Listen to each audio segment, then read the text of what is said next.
പറഞ്ഞത് നടപ്പിലാക്കി തുടങ്ങിയിരിക്കുകയാണ് സുവേന്ദു അധികാരി സർക്കാർ പശ്ചിമ ബംഗാളിൽ. ബംഗ്ലാദേശികളായ ആളുകളെ കൂട്ടത്തോടെ കുടിയൊഴിപ്പിക്കുകയാണ്.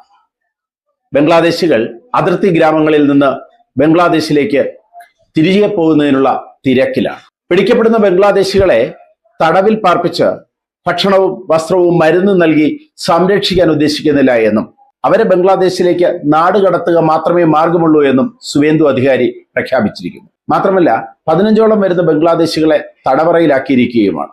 അതോടുകൂടി ആകെ പേടിച്ചരണ്ട ബംഗ്ലാദേശികൾ അതിർത്തി ഗ്രാമങ്ങളിലേക്ക് ഒഴുകുകയാണ്.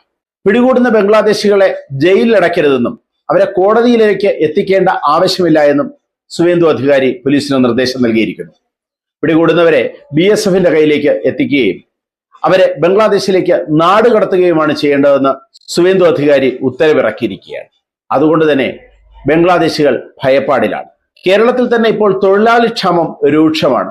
ഹോട്ടലുകളിലും അതുപോലെ നിർമ്മാണ മേഖലകളിലും തുടങ്ങി മറ്റ് എല്ലാ മേഖലകളിലും തൊഴിലാളി ക്ഷാമം രൂക്ഷമാണ്.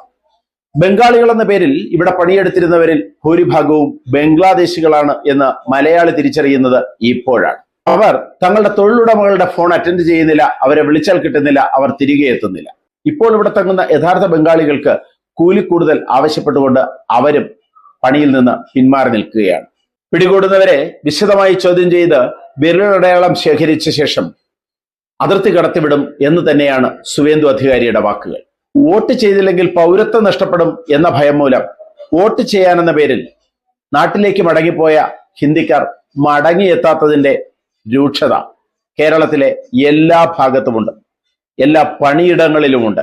ബംഗ്ലാദേശിലേക്ക് സ്വമേധയാ തിരികെ പോകാൻ തയ്യാറായി എത്തിയവരിൽ മത്സ്യബന്ധന മേഖലയിലുള്ളവരുണ്ട്, ഹോട്ടൽ തൊഴിലാളികളുണ്ട്, നിർമ്മാണ മേഖലയിലെ തൊഴിലാളികളുമുണ്ട്.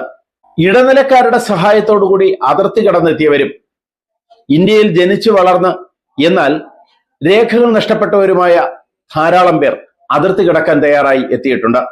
ഇവിടെ നിന്നും പിടിക്കപ്പെടുന്ന ബംഗ്ലാദേശികൾ തടങ്കൽ പാളയത്തിൽ ആദ്യം ആകും എന്നുള്ള സുവേന്ദു അധികാരിയുടെ പ്രഖ്യാപനവും ഉയർന്ന 2 താൽക്കാലിക തടങ്കൽ പാളയങ്ങളും ഇവരെ ഭീതിയിലാഴ്ത്തിയിട്ടുണ്ട്.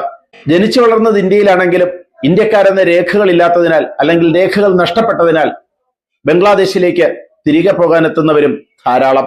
മാൾഡയിലും മുർഷിദാബാദിലുമായി 2 തടങ്കൽ പാളയങ്ങൾ ഒരുക്കിയിരിക്കുകയാണ് സുവേന്ദു അധികാരി സർക്കാർ. അനധികൃത താമസക്കാരെന്ന് കണ്ടെത്തുന്നവരെ താൽക്കാലികമായി പാർപ്പിക്കാൻ.